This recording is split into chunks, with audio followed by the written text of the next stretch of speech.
Hello, welcome back to Chat About It, Don't Shout About It with me, Rachel, the Queen of the Woke, as crowned by one of my haters. Don't forget to like, share, and subscribe to my channel. Thank you to everyone who's joined me already. I couldn't do this without you. So this week's review is of Rose.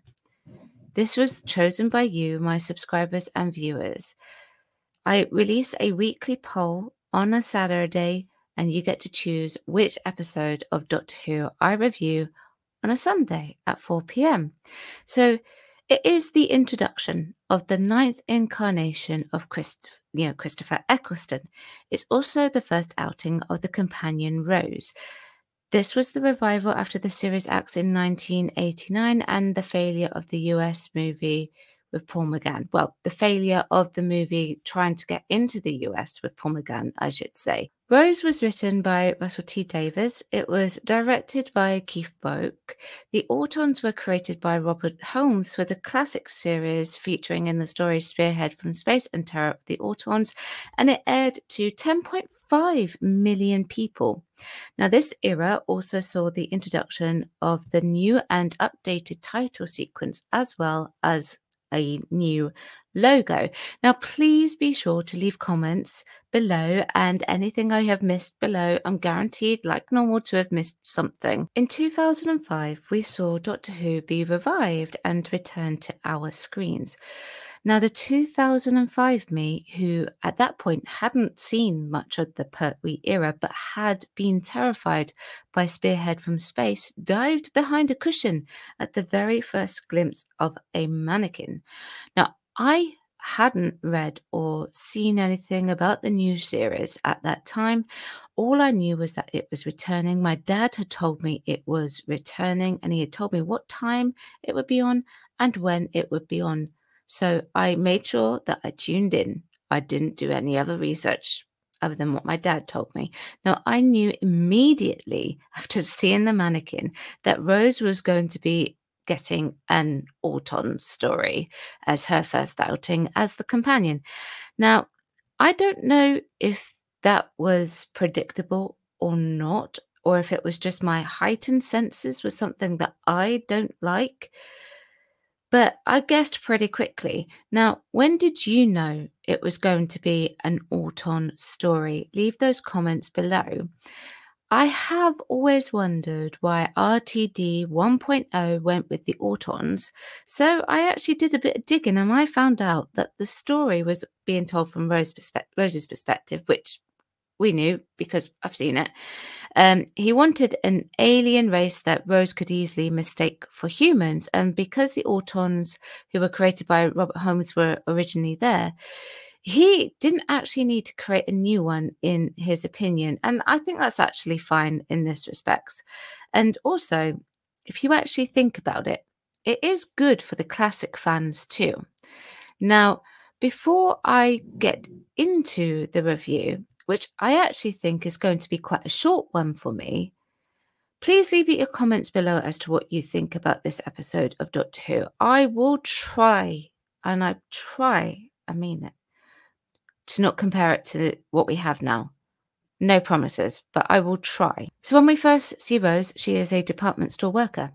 One night she stays late and she gets jumped by who she believes are actually people messing around, until she meets a strange man who tells her to run. He blows her workplace up, and she is left wondering, after another encounter with this man, who exactly he is.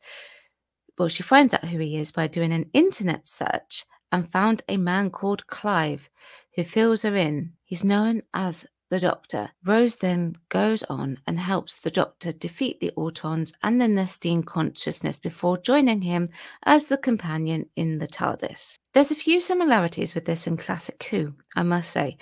We don't see physically Patrick Troughton regenerate into John Pertwee, and I'm assuming that's because at that time they weren't entirely sure really what the future of Doctor Who was actually going to be. So they just left it hanging in the air. I figured that out. And here we actually don't get to see Paul McGann regenerate into Christopher Eccleston, which is actually quite unfortunate. Paul McGann, who I often feel gets overlooked, had said that he would actually be happy to come back. We do see that a little bit later, but he said he would be happy to come back for this particular series. However, I do understand some of the reasoning of not wanting to reintroduce Paul McGann, because it would mean having to reintroduce regeneration almost immediately if you were going to regenerate the Doctor for the audiences who had never seen Doctor Who before. And it implies in the episode anyway that he regenerated recently. It's also the second time having the first outing of a Doctor that uses the Nestene consciousness and the Autons. I wonder, despite what I said earlier, if there was a part of RTD that subconsciously knew how impactful the Autons were on John Pertwee's first outing. He knew that the series had to be successful in order to convince the BBC that it was worth keeping. Autons actually are something that is close to everyday normal life because they resemble mannequins. Therefore, people will be perhaps intrigued by it. This was also where we get, the 45-minute episodes officially. Nearly all the New Who stories, bar a few and maybe Flux, are all one-parters or specials. The downside to one-parters is that this also means we get quick reveals. It's not as challenging to work out, and the episodes resolve really quickly. In this case, the resolution was set up and done in just under 15 minutes. I've already mentioned that Rose is told through the eyes of the companion for this episode. There are very few circumstances where I believe that method is appropriate. For example, at the very beginning with Classic, we have William and Barbara questioning who on earth Susan Foreman actually is, and they question everything to do with the Doctor and his blue box. It is told through their perspective for that episode of an unearthly child, and then of course it switches after that. Turn Left is actually also appropriate because it is a pivotal moment of the first Impossible Girl storyline, and how much Donna's intervention is enough to cause big ripples in the Doctor's time. This episode, Rose works as a reintroduction to the show, and like with Classic and Turn Left, it is appropriate to wait to see the Doctor. In this case, it was actually about 5 minutes, so it wasn't that long. In the first 5 minutes that we see him, in my opinion, you can see that Christopher Eccleston is suited to the role, and the Doctor is very clearly alien. In fact, this is truly the whole premise of the episode in retrospect. He blows up a department store without putting a lot of thought into it. He shows very little compassion when Rose believes Mickey may be dead and fails to tell her that the Nestene consciousness may have kept him alive. He has one mind to defeat the Autons, who actually and bizarrely remain nameless throughout the entire episode except for in the credits and the Nestene consciousness. He does not actually think about the smaller picture at all. He thinks about the bigger picture. And one thing that is very important to note is that he is extremely quick to reject Jackie. That's a point to really make, because other than the fact that the Doctor has a misunderstanding in the Aztecs back in the classic series with William Hartnell, and most viewers don't actually accept the movie Kiss as part of the canon, the Doctor is predominantly asexual. One thing I'm pleased about with the entirety of New Who, and they did this with Classic as well, is the underuse of the Autons. It really is the type of alien that could run the risk of being overused, much like the Weeping Angels were in the end. Now, unfortunately, having said that, in this episode, they were way underused, way too much. They were not used enough. I actually think with the amount of time we have in a 45-minute episode, we could have got at least an extra 10 minutes with them in the addition to the approximate 10 minutes we got with them. Imagine someone who hates mannequins demanding more Autons in this episode. That just doesn't seem right, does it? But that's what I think. Having said that, also the concept of them were actually fundamentally the same. So that's a good thing. Now, obviously, for the episode and the fact that there was money, more money than what we would have had in classic to fund this episode, they worked on quote unquote improving the costumes for the Autons. I know they were not comfortable for the actors, but for their appearance on screen, they really worked on how they looked. These new and improved Autons match more of the shop mannequins that we actually have today. The question is, though, which one do you prefer? I've got them both on the screen. Which one do you prefer? The new one or the old one? Theoretically, I prefer neither because of my intense dislike for mannequins, but if I had to choose, it's got to be the originals, hasn't it? Well, for me personally. For you, whatever you like. One of the best bits in this episode is the Auton arm attack. Almost quite comical, but threatening at the same time. It wasn't actually something that we really expected, having the hand just go whoosh out of nowhere. They play it out actually really well. It couldn't have been easy to film that sort of thing either, because you've got to put a resistance over that. And I really shouldn't do that because that will make my hand will make it go quiet on the microphone. But there you go, I did it. But yeah, it's a nice little difference. It's nice and short. They play it well and it's well done. Now, we also see the introduction of child Autons, which is very intriguing. That may even terrify a child more than the adult mannequin coming to life. Prospectively, I wouldn't know. I wasn't a child when I saw the child Autons, but how would you feel about that if you were a child seeing a child Auton crash out of a shop? I think I would actually be a bit more freaked out than watching the adult-sized Autons, maybe. Now, okay, so I've discussed the arm, but what about the removal of body parts? Like I said, I discussed the arm. I nearly passed out when the doctors pulled Mickey's head off and then later melted it on the TARDIS console. But that was the first time I watched it, by the way, not this time. But it was really freaky. And the fact that he just opens his eyes, talks to the doctor, and then the doctor starts laughing because he just thinks it's insane is bizarre. Now I have a downer. The childish scene where they turn Mickey into an Auton with a bin. Yes, I know it's a family show, so you can get away with it in some respects. I do understand that. However, children are actually a lot smarter than that. They could probably just work it out by the Auton, doing that. And why a burp? Sticking with Auton Mickey, Noel Clarke does this really well. I was really surprised because Mickey acts tough and then gets really terrified. And in fact, he probably has one of the better companion arcs, even though he's technically not a companion. You see him grow throughout the series, become less of a coward and becomes much more sort of strong and very used to things, particularly when you get him back in series 4. Not that it makes it a big deal, and I know that this would have never made it in potentially, but Mickey being turned into Auton kind of leaves a plot hole, so to speak. How does the bin turn into an alien by the Nestine consciousness? Now, did I miss something in Spearhead from Space and the Terror of the Autons? I may have. I know that they create doubles of humans, but why specifically a bin doing that? And don't they normally freeze the humans they make a double of? Oh, and I really missed the total destruction line in this. Before I move on, I need to address the sonic screwdriver. I hate it. I want it gone so badly. It's so much more used here than compared to classic. It's overused.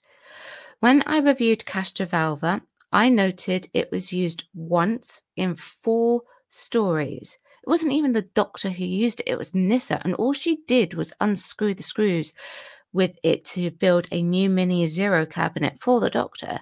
Here, in Rose, it is used 4 times, and 3 of those times were in the first 15 minutes. Now, the reason why I want it gone is because I really want the writers to think beyond the sonic screwdriver. It's become a gadget that is used way too easily, especially during RTD 1.0. Now, I will suspect it will get significantly less when I get to Jodie because hers is a phallic one that keeps breaking. And even Shooty doesn't use his that much either, now that I think about it. And you know what I think of that series? I think I actually just need to start a petition to cut the sonic screwdriver. Do you think maybe they'll discuss it in Parliament? What do you think about Clive and his website? For me, I actually like this idea because it sets up the mystery of who the Doctor is. It also gives a little insight as to the fact that the show has an historical aspect to it for new viewers. He talks about Kennedy and the Titanic, which are two very prolific events in history. That sets it up for the clinch of travelling in time when the Doctor uses it to convince Rose to travel with him. Here's a thing I will actually throw in here. The ending of this is another thing that shows the Doctor is alien. He convinces 19-year-old Rose to go travelling with him. He didn't actually think of the impact that it would have on her family. I guess that RTD was interested in that aspect of Doctor Who that hadn't been done much at that point. Now, we know that he loves having families in Doctor Who. In the relaunch, it works to have Rose's family in it, but I actually think just for that one episode only, I feel that essentially they don't add to the plot overall the entire time that they are actually in it. The only family that has ever truly worked were the Noble family because of the Impossible Girl story arc that was introduced. And if they were not actually brought in The Runaway Bride or later, then Turn Left would have actually been an extremely different story altogether. Now, maybe I don't like seeing Rose's family as much. How do you feel about seeing the families on screen in New Who? The closest we ever got was Tegan's aunt Vanessa and Tremas. And in actual fact, actually, now that I think about it, Tremas was actually integral to the plot because he actually turns into the Master, but we don't see it very much in Classic Who. Now I'm going to play a bit of devil's advocate here. We all know that the majority of people prefer RTD 1.0 to RTD 2.0. In RTD 2.0, gosh, that was wordy, we see the companion taking the initiative to save the Doctor or to tell the Doctor to buck up and get on with it. I had completely forgotten in RTD 1.0 that it was Rose in this episode who knocks the Auton and the anti-plastic into the Nestine consciousness. She's the one who saves the day.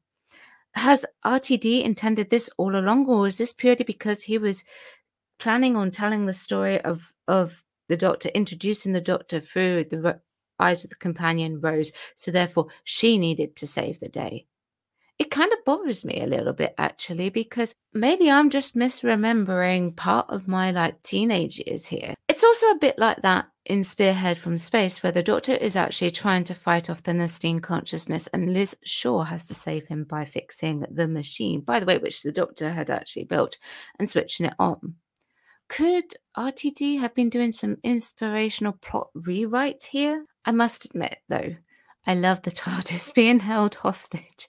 It's always great when that happens to the TARDIS, and Billie Piper is a much better actress than she is singer. And her run around the TARDIS, which according to RTD 2.0 had never happened before when Ruby did it, was brilliant. And her reaction of finding out the Doctor is an alien is a mixture of shock and on the verge of incredulity while she is trying to process everything. That is a very mixed range of emotions and very difficult to pull off, especially when you're so new to acting like she was at her age. Now, it's very clear in this that the cast actually have a very good working relationship with each other as well. It actually comes across in their performances. And if they didn't, well, they did a damn good job. Now, all in all, compared to other episodes of New Who, I actually don't have many downers for this one. The plot is a bit quick, but it does work fine as a one-parter. Could it have done with an extra 10 minutes? Maybe. In actual fact, yes, because I kind of want to see more of the Autons in it and the havoc that they wreak. There we go. We have had Spearhead from Space and Rose. They are done. They are done and dusted. Now we have only the Terror of the Autons left. One more nightmare to go. Unless Shooty gets them. Yes, I do get nightmares from watching the Auton stories, but they're so worth it. Let me know what you think of this episode. Don't forget to vote on the latest poll on the community pages. The next Doctor Who review is Peter Capaldi's first outing as the Doctor. Deep breath. Chat about it, don't chat about it. Like and subscribe to my channel so that you can actually catch more reviews like this one and other stuff if you are interested. If you would actually like to see a full breakdown of what I actually cover on this channel, head to my About page as well and check it out there. I will see you tomorrow at 4 p.m. for TV and Movie Monday, and I'm actually going to be covering the hilarious article from the Shield site, Radio Times, and the brand new preview of the Christmas episode. So thanks very much for watching. I'll see you next time. Bye-bye.